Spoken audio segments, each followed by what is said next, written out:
প্রথমেই ডক্টর সিমিয়া আপনার কাছে জানতে চাইছি যে আপনি তো এবার প্রথম ভোট দিচ্ছেন, সেটা অনুভূতি জানলাম। তো বিগত নির্বাচনে আপনি ভোট কেন দেননি বা কি কারণে নির্বাচনে অংশগ্রহণ করেননি?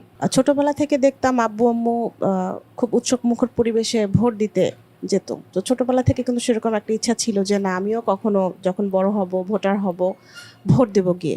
কিন্তু প্রকৃতপক্ষে যখন আমাদের সময়টা আসলো, আমার কাছে যেটা মনে হয়েছে, যে কারণে আমি ব্যক্তিগতভাবে যাইনি বা আমার বয়সী যারা ছিল বা আমার সাথে যারা ছিল এরা যায়নি, তাদের প্রকৃতপক্ষে গুরুত্বপূর্ণ কিছু পয়েন্ট ছিল। সেটা হলো গিয়ে নিরাপত্তাহীনতার একটা ব্যাপার ছিল, বা ভোট কেন্দ্রে আমি খুব আগ্রহ নিয়ে গেলাম, গিয়ে দেখলাম যে আমার ভোটটা অনেক আগে দেওয়া হয়ে গেছে। এরকম অনেক রিউমার যেটা বলি আমরা, বা বিভিন্ন রকমের কথা চলে আসছে যে অনেকে ফেরত আসছে, ভোট দিতে পারিনি।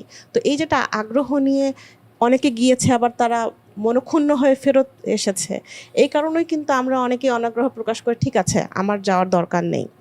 আবার আর একটা কিছু গুরুত্বপূর্ণ বিষয় ছিল যে আমি গিয়ে দেখলাম যে অনেক আগে থেকেই প্রতিনিধি সিলেক্ট হয়ে গেছে, প্রতিদ্বন্দ্বীহীন একটা নির্বাচনও অনেক সময় আমরা দেখেছি। তো আমি ওখানে ভোট দিতে গিয়ে লাইনে দাঁড়িয়ে কাকে ভোট দিব, আমি তো জানি ওখানে আমার গণতান্ত্রিক রাষ্ট্রের মানে কি। আমি আমার পছন্দ মতো, আমার মতাধিকার দিয়ে, আমার বুদ্ধি দিয়ে, আমার দায়বদ্ধতা দিয়ে আমি একজন প্রতিনিধি নির্বাচন করব, যে দেশের জন্য তার দায়বদ্ধতা থেকে উন্নয়নশীল বা আরও যে কাজগুলো আছে সেগুলো করবে।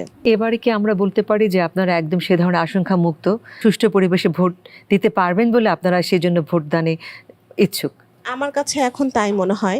কারণ হলো গিয়ে সোশ্যাল মিডিয়া বলেন বা আদার্স যে মিডিয়াগুলো আছে, বা আমরা এখন যে পরিবেশ দেখতে পাচ্ছি, আইনশৃঙ্খলা বাহিনী, আমাদের সেনাবাহিনী থেকে শুরু করে পুলিশ, আনসার যারা আছেন, তাদের যে পদক্ষেপগুলো আমরা দেখতে পাচ্ছি, এবং এখন তো আসলে 24-এর পরে জুলাইয়ের যে অভ্যুত্থান আমরা দেখেছি, সেক্ষেত্রে আমাদের যুব সমাজ বা আমাদের তরুণরা যেভাবে অংশগ্রহণ করেছে, আমরা মনে করি সবার সম্মিলিত চেষ্টায় এবার পরিবেশটা আসলে খুব সুন্দর এবং উৎসবমুখর হবে, এবং নিচ্ছিদ্র নিরাপত্তা আমরা পাবো বলেই আমি মনে করি।